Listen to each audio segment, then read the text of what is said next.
سے ہماری سوچ ختم ہو جاتی ہے، ٹھیک وہاں سے اللہ کا فیصلہ شروع ہو جاتا ہے۔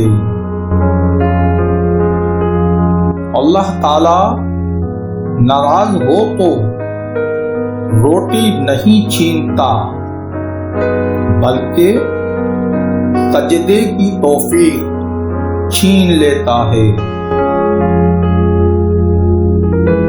توبہ قبول ہونے کی نشانی یہ ہے، اس کے بعد انسان کا دل گناہ سے ہٹ جاتا ہے۔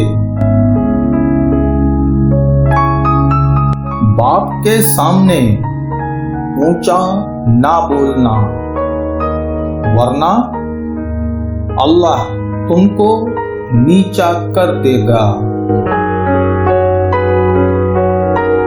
اللہ نے انسان کو دل دیا ہے، مگر اس کا سکون صرف اپنے پاس رکھا ہے، اور فرمایا یاد رکھو دل کا سکون صرف اللہ کی یاد میں ہے۔ اللہ سے جب مانگو تو اپنی اوقات کے مطابق نہیں، بلکہ اللہ کی شان کے مطابق مانگو۔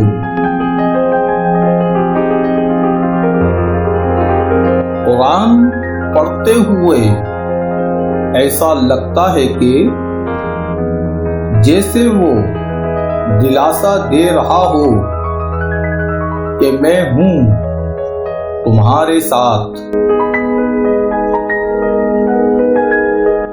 گناہ پر ندامت گناہ کو مٹا دیتی ہے،